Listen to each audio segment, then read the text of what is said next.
Real people, real crimes, real life drama. On December 7th, 1989, in Lake County, there's been a series of bump rapes and robs occurring.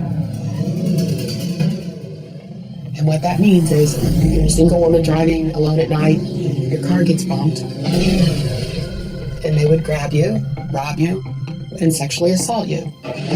The victim in this case, she's been out that night drinking, she's driving home, and she's bumped, and she gets out of her car, and she's assaulted, taken to another vehicle, and she says raped by 5 men. But there's a racial component here. The 5 attackers were black, the woman was white. It was terrorizing the community, and they wanted arrests at all costs, perhaps. I had the responsibility. I was a detective lieutenant.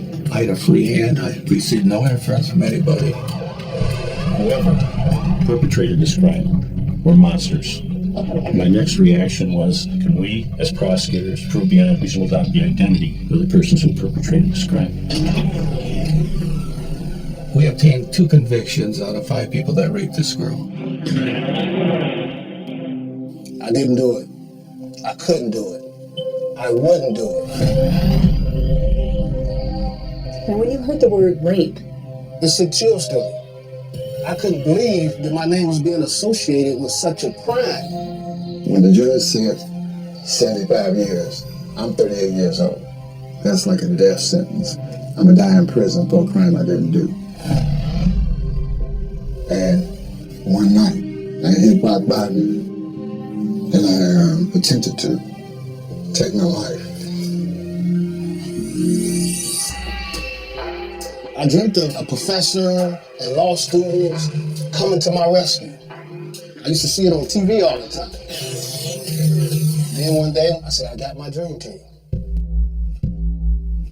do you believe 100% that these 2 men are innocent? Yes, absolutely. 100%. Yes. The more you read the case, you see all the factors leading to wrongful convictions, like jailhouse snitches, ineffective assistance of counsel, junk science. How confident are you that Daryl Pinkins and Roosevelt Glenn raped that woman? 100%. No questions. No questions. We had DNA evidence that was taken off her clothing. What was your first impression when you read the file? I was confused because the DNA was already done and it excluded both of those men. When it's not you in the DNA, it's not you. Zero, nothing to talk about. And everybody knew it before trial. They had to have known it. Every night I pray for my son. And the only thing I can do is trust him.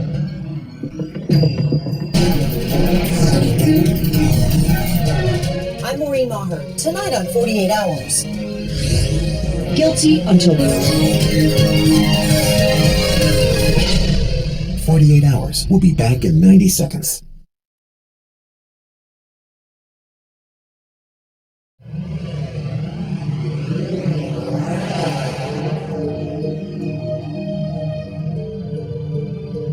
For nearly 2 decades, Sally Glenn went to prison every other weekend to visit her son, Roosevelt. It would hurt me. And when we leave there, I would cry. Glenn's daughter, Darnice, just 7 when her father went to prison, was often by her grandmother's side on those visits. I was nervous for him due to the fact I knew he was a very innocent man behind bars with very bad criminals. I had suicide all over me for a while.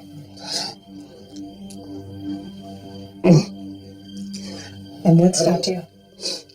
I believe it was the power of God. I was a good man before I went to prison, but I wasn't a man of faith. Prison changed my way of thinking, and it made me a man of faith.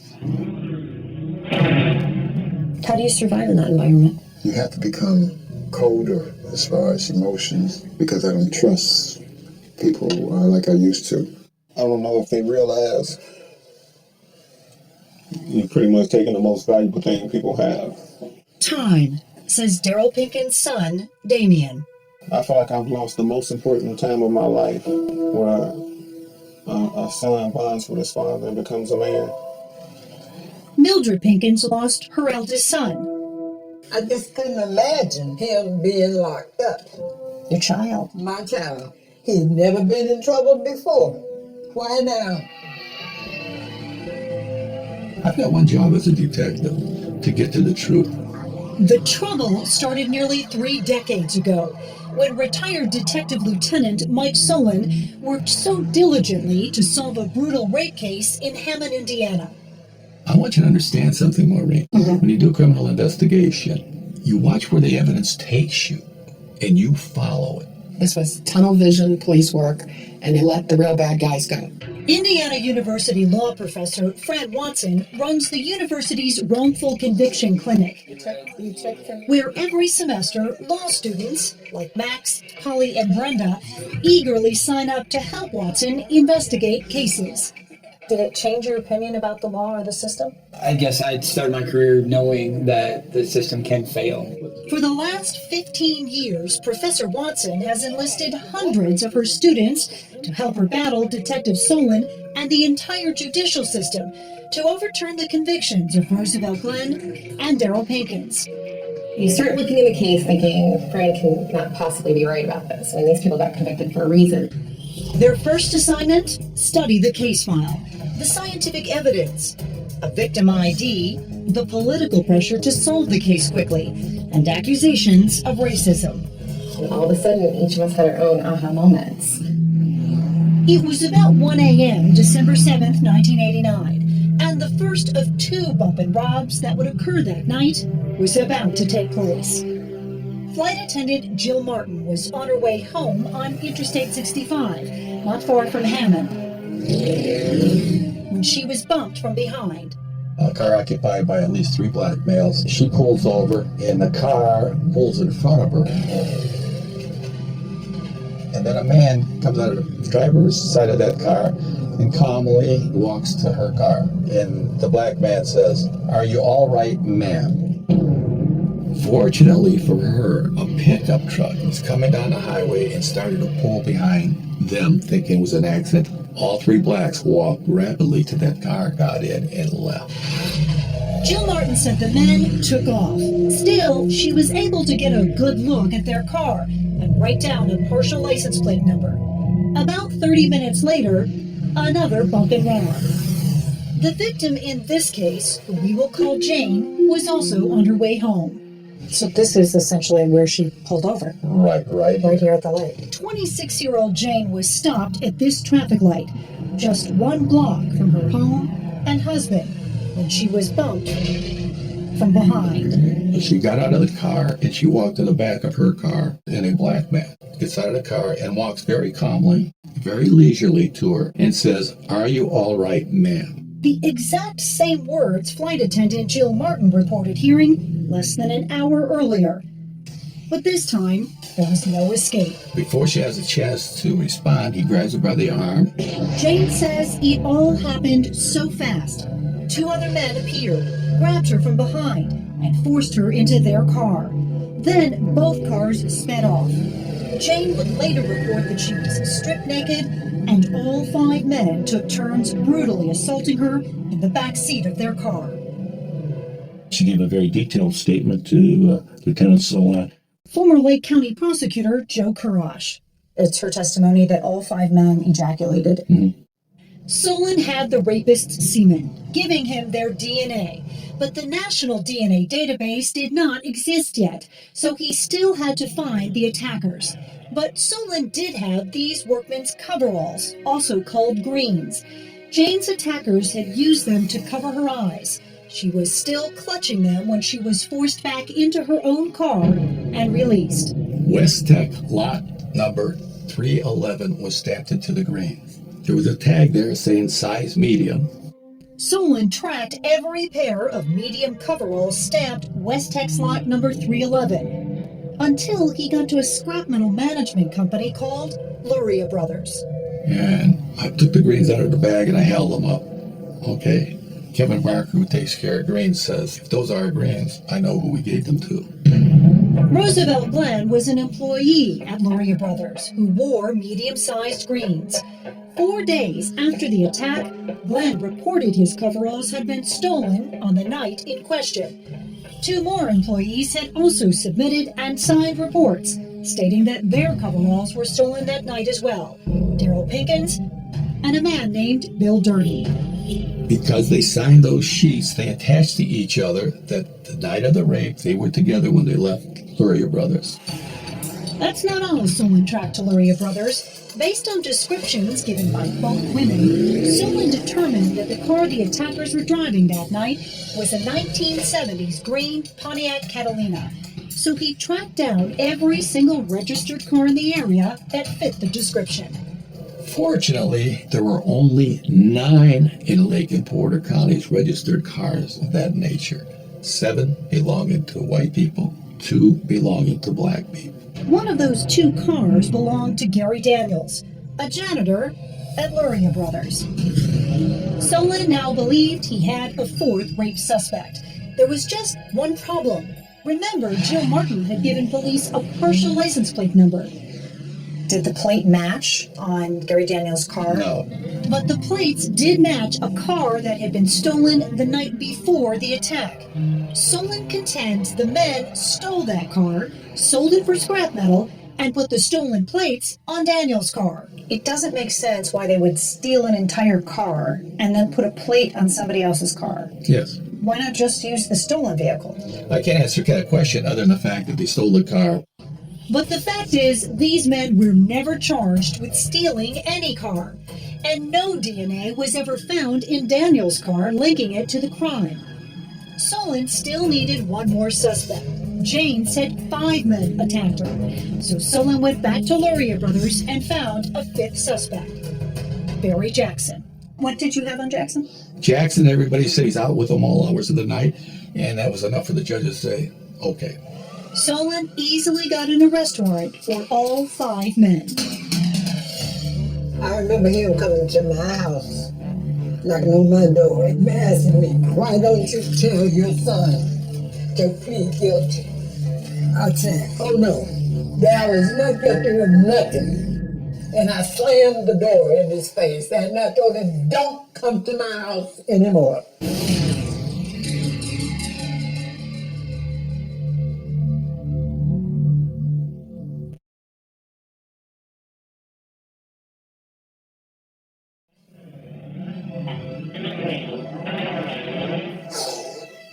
Roosevelt Glenn, who like Daryl Pinkins had never been in trouble with the law, It's okay, take your time. will never forget the day he was arrested and charged with a monstrous crime. It was a little hard because I know the picture they was painting of me was furthest from the truth. I mean, it was like a night and day situation. Well, I'm a rape advocate. And I knew that he didn't fit all those characteristics like that. Me and my sister are probably as close as 2 siblings could possibly be. Glenn's sister, Renita Stout, says because of her work with rape victims, she knew the Hammond Police Department. She knew Detective Solon, and she knew her brother was no rapist. So it was that night that we started fighting for him. And you're still fighting to clear his name. Yes. And I won't stop. My Auntie Renetta, you could tell she was tired, but she would never give up. She'd go stand in front of the city hall to get her brother out because she knew he was innocent. Roosevelt doesn't deny that those were likely his coveralls. I don't think he can deny those are likely his coveralls. Glenn says there is an explanation. Nearly 2 hours before the brutal gang rape, he was at Luria Brothers with co-workers Daryl Pinkins and Bill Durden. It was 11 p.m. and their shifts had just ended. The men say that they all got into Bill Durden's car with the plan to stop at the local liquor store to cash their checks, grab a beer, and go home. But before we can get there, his car started having problems. And he said, it's my oil, I don't have any oil in the car, it was running out. So we left there, the 3 of us walking. They exit Durden's car and they walk away, and there's a state police trooper. He sees them walking away from that disabled vehicle. So it's undisputed.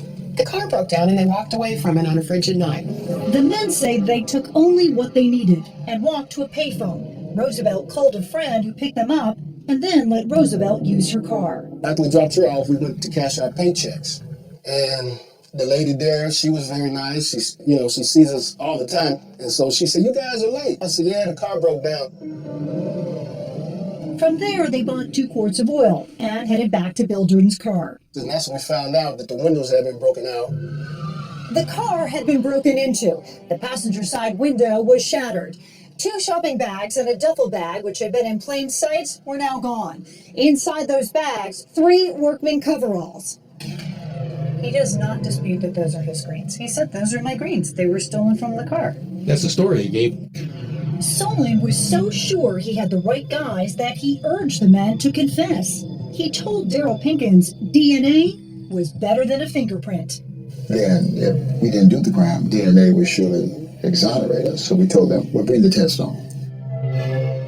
But long before the test results were in, there was a stunning turn of events. For nearly 5 months, the victim, Jane, had insisted she would not ID the suspects. She had even refused to participate in any physical or photo lineups. Then she showed up here at the courthouse for a hearing. The place was jammed, Maureen. Even people standing against the wall. Solon says Daryl Pinkins, out on bail and wearing street clothes, walked into the packed courtroom through the front door. The moment Jane saw him, she reportedly recognized Daryl as the rapist who first approached her car. Do you think that the ID was significant? Solon now had Jane's ID of Daryl Pinkins, the coveralls that belonged to Roosevelt Glenn, and a hair found on Jane's clothing. An expert was prepared to testify that it matched the hair on Glenn's head. When they said they had my hair, I was like, run every test you got. It's not my hair. The hair had no root, so at the time there was no way to test it for DNA. But the state could test several semen stains found on Jane's sweater and jacket for DNA. 3 months after Jane identified Daryl Pinkins, the results were in. And it's those stains that Durden, Pinkins, Glenn, Jackson, Daniels are all excluded from. Those men did not contribute to those stains. The test results showed 3 clear DNA profiles in the mixtures, the victim and 2 men, neither of which were a match to any of the 5 men arrested. There was additional male DNA in the mixture, but it was missing unique DNA markers from each of the 5 men, which means, according to DNA expert Greg Hampikian, there is no way any of the 5 men arrested contributed to the stain. Number begins with the number 8, and your phone number does not begin with the number 8. You're excluded. The DNA did that in great detail, and everybody knew it before trial. But the state disregarded those results, arguing that DNA was so new, the tests were inconclusive.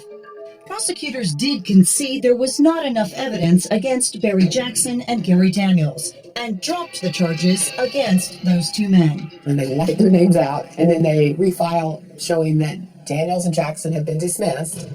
Far more confident in the case against the remaining 3 suspects, the state set its sights on convicting Pinkins, Glenn, and Durden.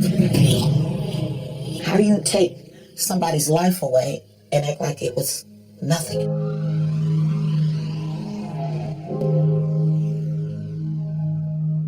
For a closer look at Detective Solon's evidence, join us on Facebook at 48 Hours.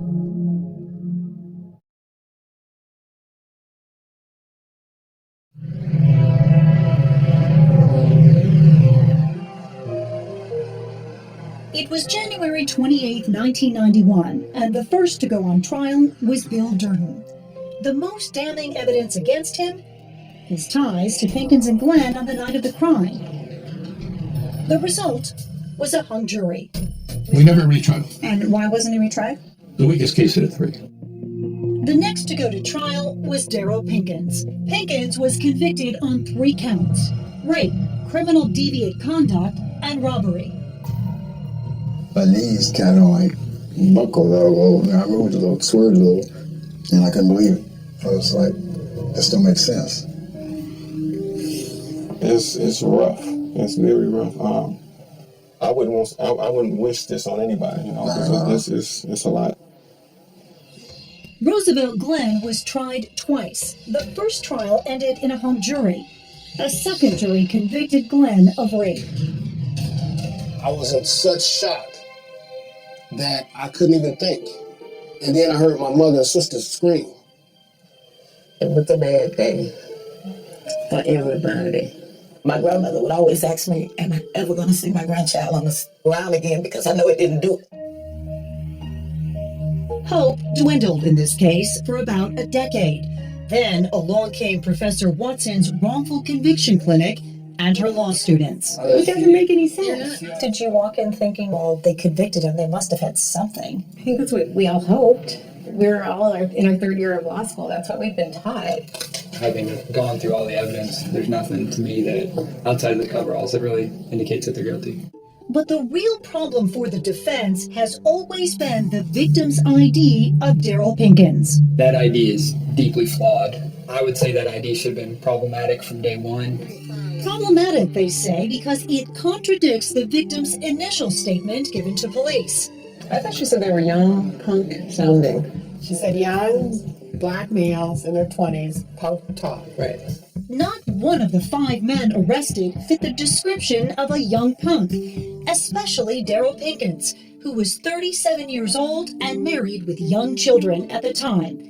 But even more disturbing to the young investigators, the crime spree continued even after the men were arrested. In the next 7 months, there were 18 bump and robs and 1 bump and rape. So then how could it be you guys if it was still happening? Well, the word they used was copycat crimes. Ultimately, it was the way the prosecution handled the DNA evidence that deeply troubled Professor Watson and caused her to reach out to DNA expert Greg Hepikian. He believes the prosecution intentionally downplayed the results of the DNA test by using a significantly less reliable test called serology. Basically, the state argued that the men could not be excluded from the semen because their blood types could be found in the stains. Everybody in the room would have been that stain because everybody in the room's A, B, or O blood. To even use blood typing when you have DNA is so unethical as to make my blood boil. And this is where it gets even more complicated. After arguing that the men probably did contribute to the semen stains, the prosecution then contradicted itself by saying that Pinkins and Glenn may not have ejaculated at all. This, according to several jailhouse informants who allegedly reached out to Detective Solon. Pinkins, he confided in a cellmate, and he asked the cellmate these questions. Is it rape if you didn't ejaculate? He also tells him, I'm not worried about the DNA evidence because I didn't ejaculate. That informant got a plea deal in return for his testimony. And so did a snitch who testified that Roosevelt Glenn told him he had only kissed the victim. But remember, the victim told police she had been raped by each of the 5 men, and that all 5 men ejaculated. You're raped. You're being hurt. If you think you're going to be accurate on did everyone ejaculate, well, you're fooling yourself. You're wrong. How do you, as an investigator, decide which parts of her eyewitness testimony to use and which parts to discount? I take it all. I don't discount it unless the evidence discounts it. There was part of me that just could not believe that they were pursuing this case. And more. Karen Freeman Wilson was a prosecutor turned public defender when she was assigned to represent Roosevelt Glenn in his second trial. I talk about this case as a case that has haunted me throughout my career because I knew he wasn't guilty. Today, Freeman Wilson is the mayor of Gary, Indiana. I really didn't know Detective Solon, but I was willing to give him the benefit of the doubt. But as the case continued on, I just thought that he orchestrated a railroad.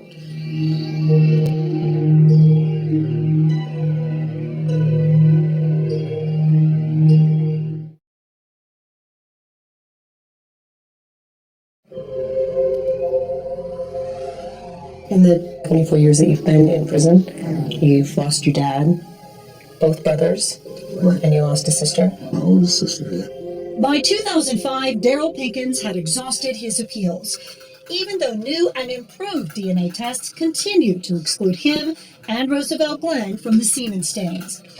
The only hope left was Roosevelt Glenn's appeal, filed in 2003 by Fran Watson, who had officially begun working as the pro bono attorney for both Pinkins and Glenn.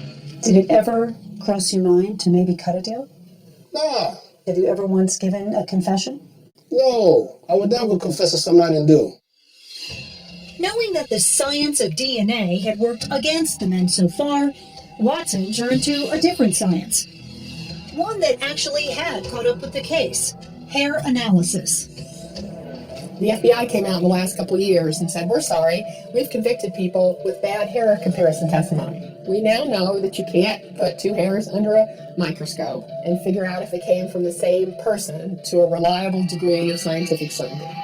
But that's not all. Remember, the hair used against Roosevelt Glenn did not have a root, and it could not be tested for DNA at the time. But by 2003, it could be tested for mitochondrial DNA, the genes you get from your mother. That test would show whether or not the hair actually came from Roosevelt Glenn. In a twist of fate, though, when Fran Watson got the court order to test that hair, she was given a second hair as well. And that second hair, it did have a root. They never tested that hair. It had a root, always. So we test that hair. Professor Watson tested both hairs. As it turns out, neither belonged to Roosevelt Glenn, Daryl Pinkins, or Bill Durden. But more importantly, says DNA expert Greg Hapikian, the hair with the root provided a new, previously unknown, third DNA profile. We thought that was enough because hair evidence just like that has overturned cases all over the country. The FBI is, apologizing for the way they've taught people to interpret hair. And DNA, everyone recognizes, corrects those mistakes. In 2008, a judge ruled that the new hair evidence was not enough to grant Roosevelt Glenn a new trial, citing the testimony of the snitch and the witness ID of Daryl Pinkins as proof of Roosevelt's guilt. But a year and a half later, after serving nearly 17 years as a model prisoner, Roosevelt Glenn was released from prison anyway, paroled under Indiana law for good behavior. They also forced you to register as a sex offender. Right. You see me flinch. Yeah, that's it hurts. It also hurt his daughters, who lost their father for nearly 17 years. I mean, I wish he could have been there to help me pick out a prom dress or say no, not to that boyfriend. Even now, I struggle, trying to build a relationship. Dad's supposed to be the one that teaches you, this is what you deserve. This is how you should be treated. And I haven't had a chance to experience that. My children now are 31, 30, and 25. And we don't even know each other. And we're very respectful and we love each other. But deep down inside, we don't really know each other. Every man needs a father in their life. 39-year-old Damian Pinkins is about the same age his father Daryl was when he was convicted nearly 25 years ago. I told him he's the strongest man that I know. And I told him before that I needed him just as much as he needed me because he was actually helping me. So, the love I wanted to express to my children has not been able to come forth yet. Yeah. Yes, Daryl, you are not forgotten. That's right. 84-year-old Mildred Pinkins has spent a quarter century getting desperate letters from prison. "Hey, Moms," wrote Daryl, "it's another lonely night." She'd read messages sometimes, and they were haunting. And would just say, just checking to see if you're working on Daryl's case. And a lot of times there was nothing I could do on Daryl's case. But I'd look at it, and I'd think about it, and I'd go to meetings, and I'd ask people, how they would approach this. And eventually that's how we got the answer.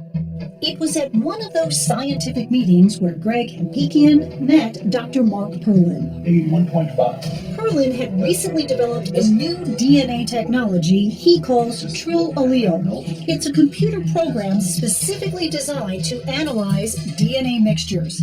This software allows Perlin to see profiles belonging to minor contributors to the DNA in a way that lab technicians just can't.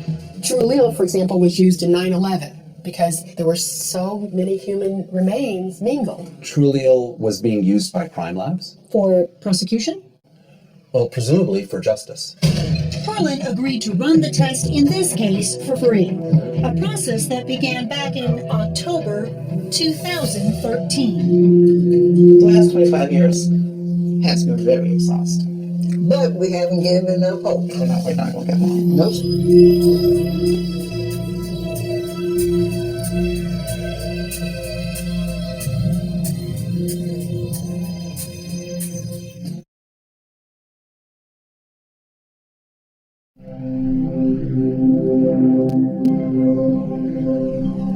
In early August 2014, Fran Watson got a call from Mark Perlin. The results of the TrueAllele DNA test were in, and the news was big. Along with the original 2 DNA profiles, TrueAllele was able to identify 2 additional DNA profiles, and neither of them matched Daryl Pinkins or Roosevelt Glenn. How confident are you that the TrueAllele test results are accurate and show that these 2 men, Roosevelt and Daryl, were not there? They did not rape this woman. Incredibly confident. The match statistics here were very strong, and they were exclusionary. And remember the DNA profile from the hair with the root? It didn't match any of the 4 profiles in the semen either. That meant there were now 5 known rapists. Here are 5 separate genotypes, 5 bad guys. None of them are Durden, Pinkins, and Glenn. And TrueAllele provided even more information. 3 of the rapists are related. These 3 unknown profiles who did not match any of the defendants are brothers. There's no brothers anywhere in the case. 7 months later, a hearing was set for Monday, April 25th, 2016. But on the Thursday before the hearing, Professor Watson was informed there would be no hearing. After 2 decades of defending the convictions in this case, the prosecutor's office conceded and agreed to overturn Daryl Pinkins' conviction. The very next day, Daryl was set to be released, an innocent man with no record. Are you serious? Daryl's getting out tomorrow. Are you serious? After working on this case for 3 years, we called Daryl's family and Roosevelt Glenn with life-changing news. We were also there the next day when Daryl, still handcuffed, finally heard the news he'd been waiting for nearly 25 years. 50 feet across from this building is Mom, some of your kids, sisters, nephews, and they are so anxious to see you. I feel like I'm about to explode, but I'm so thankful. We all waited that entire day for Daryl to be released, all on the edge. But it never happened. Apparently, the paperwork had not been signed in time, so a man, now innocent in the eyes of the law, would remain locked up for the weekend. This is not what you do to people who have put up with 25 years of absolute injustice, and they have a court order in their hands to say, free this man. The process has to start back up at 8 a.m. here, which is 9 a.m. there on Monday morning, and they start business. That Monday, there were even more people there to see Daryl Pinkins released. And thanks to jail administrator Mark Purvich, 48 Hours got an extraordinary look at Daryl's re-entry into his world. I'm good. Okay, can I take your stuff? Because you're not going to have any arms to hold anything. Had you seen him dressed in civilian clothes before? No, never. Never. And he had a different stance. Yeah, you already saw the different person. You got to see Daryl be a man again, be a proud man and leave feeling exonerated, knowing that the world would know he didn't do it. Here we go.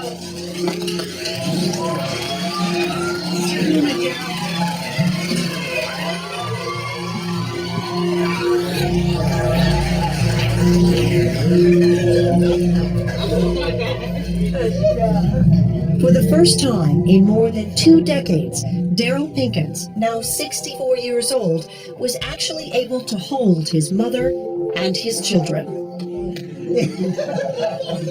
But Daryl wasn't alone. For him, it was also about his partner in innocence.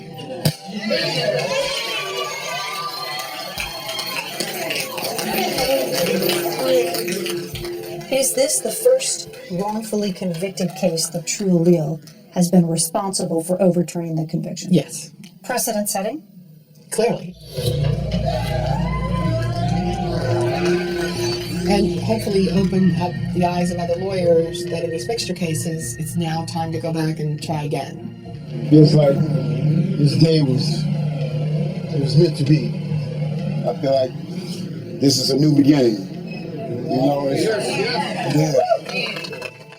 Shortly after these men were convicted, Lake County Prosecutor Bernard Carter took office and has vehemently fought every appeal in this case.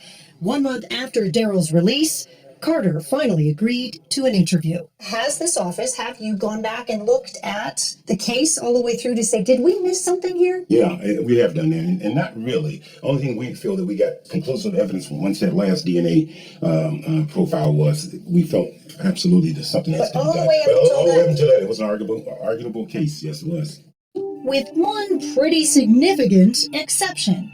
Well, when you look at that identification was, in my opinion, very flawed.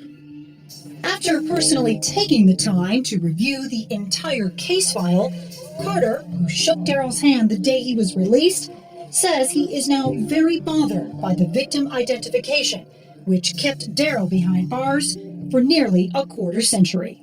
If that hadn't happened, that ID, would Daryl Pinkins have spent 24 and a half years in prison? I don't think he would have. Absolutely not. And if Daryl Pinkins, who was tried before Glenn, had not been convicted, would Roosevelt Glenn have gone? No, it would have failed too, probably. Detective Mike Solon strongly disagrees and remains convinced that Daryl Pinkins is guilty. The prosecutor said the words, he didn't do it. Yeah. Right, he didn't do it. Does that make him right? Does that make you right to say that No, he did? but we got people on the other side to say he's wrong.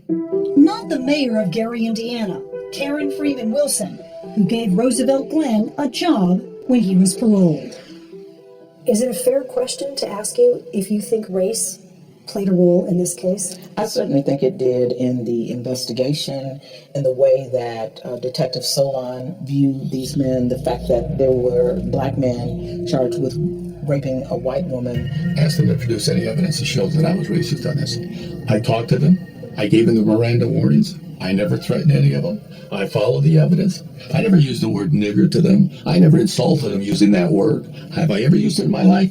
Earlier life I have. I haven't used that word in 20 years. You know how much you all mean to me, and that we did this together. We did this together. That's how that worked. Thank God for Frank. She's an angel, sent from above. And to me, she's a lifesaver. She is. This case overall could have been prevented from day one. It is sad to say that those that are in charge, in power, we need to get back to ethics, good ethics. Just this week, Roosevelt Glenn's conviction was officially overturned.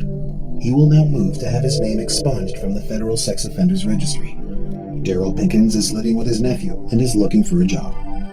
Pinkins and Glenn will be filing a civil rights lawsuit that will include the State Crime Lab and Detective Solon.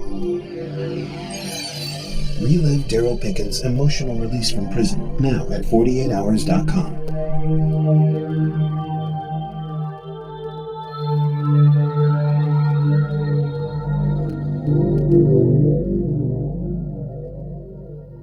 Dr. Stephen Schwartz died violently, strangled, stabbed, shot. Rebecca Schwartz had a wonderful life with her husband. I became really close with the family. Anton Straub has been arrested and charged with murder in the first degree. I didn't do it. I was set up. When Dr. Schwartz dies, who benefits? Were you interviewed by police? I was. I said to them, please do not overlook anyone in this family. Stephen Schwartz had a dark side. When you learned that your beloved father had once been a murderer, what was that like for you? What happened with Steve should be a Hollywood movie.